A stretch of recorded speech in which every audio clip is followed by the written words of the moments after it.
సంగారెడ్డి జిల్లా కేంద్రంలో కేంద్ర మంత్రి బండి సంజయ్ దిష్టిబొమ్మను దగ్ధం చేసిన దళిత బహుజన సంఘాల నాయకులు.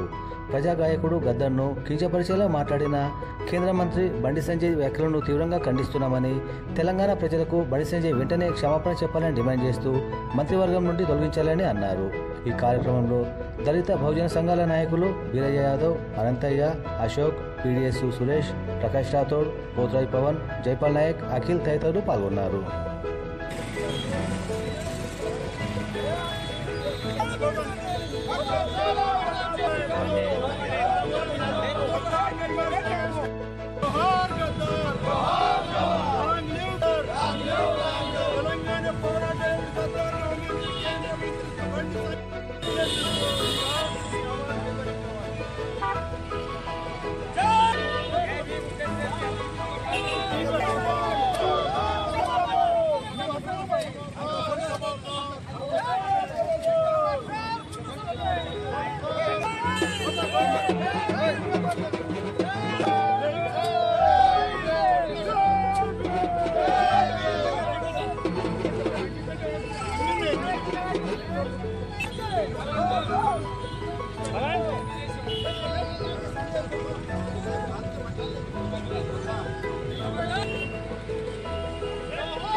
మీకు కూడా సమయం వస్తుంది, తప్పకుండా ప్రజలు మిమ్మల్ని కూడా తిరుగుబాటు చేస్తారు.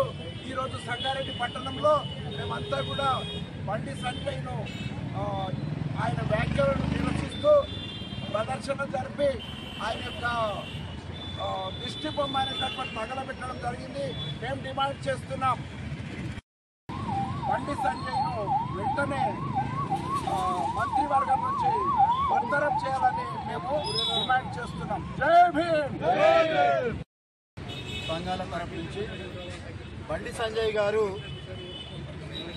తన జీవితాంతము ప్రజలను ఆట ద్వారా, పాట ద్వారా, రచనల ద్వారా తెలంగాణ సమాజాన్ని కాకుండా భూస్వామ్య విధానానికి వ్యతిరేకంగా, బూర్జువా విధానానికి వ్యతిరేకంగా తన జీవితాన్ని త్యాగం చేసినటువంటి ఇంజనీర్ చదువుకొని ఉస్మానియా యూనివర్సిటీలో గద్దర్ గారు మరి తెలంగాణ ప్రజలను కూడా ఏకం చేసినారు. తెలంగాణ రావడం కోసం కూడా తను ఏకం చేసినటువంటి గద్దర్ గారిని మరి అంతకుడు అని చెప్పారు. నిజమైన అంతకులు ఎవరున్నారంటే కేంద్రంలో హోంమంత్రి ఉన్నాడు, ప్రధానమంత్రి కూడా గుజరాత్ మారణకాండలో 4,000 మందిని మరి గుజరాత్లో గోధ్రా మారణకాండ చేసిన వాళ్ళే నిజమైన అంతకులు. మరి మతోన్మాదం పేరు మీద, మతతత్వం పేరు మీద ఎంతోమంది దళితులను, బీసీలను, మైనార్టీలను ప్రతిరోజు మరి దాడులు చేస్తూ మరి అంతకులుగా నిజమైన అంతకులు ఎవరైతే బీజేపీ వాళ్ళే. మరి గద్దర్ గారి మీద వ్యాఖ్యలు చేసిన బండి సంజయ్ తన వ్యాఖ్యలను వెనక్కి తీసుకోవాలి. లేని ఏడల ఉద్యమం పెద్దగవుతుంది. కేంద్ర ప్రభుత్వము బండి సంజయ్పై చర్యలు తీసుకోవాలి. కేంద్ర మంత్రివర్గం నుంచి ఆయనను బర్తరఫ్ చేయాలని మేము డిమాండ్ చేస్తున్నాం. మరొకసారి మరి ఎవరినైనా ప్రజల కోసం పోరాటం చేసిన ఏ వ్యక్తినైనా వారి యొక్క క్యారెక్టర్ను ఏదైతే కించపరచడం మంచిది కాదు, ఇది ప్రజాస్వామ్యానికి మంచిది కాదు. బండి సంజయ్ మీద చేసిన వ్యాఖ్యలను, మరి బండి సంజయ్ గద్దర్ గారి మీద చేసిన వ్యాఖ్యలను వెంటనే ఉపసంహరించుకోవాలి. ఈ జాతికి, ఈ తెలంగాణ సమాజానికి క్షమాపణ చెప్పాల్సిందిగా డిమాండ్ చేస్తుంది. పేద ప్రజల యొక్క బడుగు బలైన వర్గాల యొక్క గొంతుగా ఇలా గద్దర్ని అవమానిస్తే ఈ దేశంలో, ఈ రాష్ట్రంలో ఉన్నటువంటి ఎస్సీ, ఎస్టీ, బీసీ, మైనార్టీ పేద ప్రజలకు అందరికీ కూడా అవమానపరిచినట్టే. అందుకనే బండి సంజయ్ని కేంద్ర ప్రభుత్వం వెంటనే ఆయనను డిస్మిస్ చేసి ఆయనను ఇంటికి పంపాలా, జైలుకు పంపాలని చెప్పేసి తెలియజేస్తా ఉన్నాం. కేంద్ర ప్రభుత్వానికి నిజంగా ఎస్సీ, ఎస్టీల మీద, అంబేద్కర్ మీద, రాజ్యాంగం మీద గౌరవం ఉంటే ఈ రోజు మీరు ఇట్లా మాట్లాడుతున్నారు అంటే, ఇలా బండి సంజయ్ గారు నిజంగా ప్రజలతో గెలవలేడు, ఈవీఎంతో, మిషన్లతో గెలిచింది కాబట్టి ఆయనకు అహంకారం అంతా తలకెక్కింది కాబట్టి ఆయన ఇష్టం వచ్చినట్టు మాట్లాడుతున్నారు. బండి సంజయ్ గారు మీ ఏదైతే వ్యాఖ్యలు ఉన్నాయో ఆ వ్యాఖ్యలను ఉపసంహరించుకోవడం లేని పక్షంలో ఎక్కడికక్కడ అంబేద్కర్ వాదులు, ఈ బహుజన వాదులు, అదేవిధంగా ప్రజాస్వామ్యంలో బతకాలనే ప్రతి ఒక్కరు కూడా ఖచ్చితంగా ఆయనను అడ్డుకుంటారని చెప్పేసి తెలియజేస్తా ఉన్నాం. ఆయన అంతా దళితుడు గద్దర్ అనే వ్యక్తి ప్రజాస్వామ్యంలో ఉన్నాడు, ప్రజాగాయకుడు, ప్రజా ఉద్యమ ప్రజల గురించి పోరాడినటువంటి ఏకైక వ్యక్తి ప్రజాగాయకుడు అంటే గద్దర్.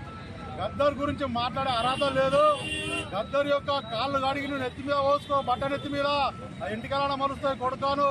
ఇంతకుముందు వాడు అమిత్ షా మాట్లాడింది మంత్రి, కేంద్ర మంత్రి అంబేద్కర్ గురించి. ఆయన చూసుకొని ఆయన అడుగుతాడని మాట్లాడితే నీకు ఇలా మెప్పు పొందాలనుకున్నాము.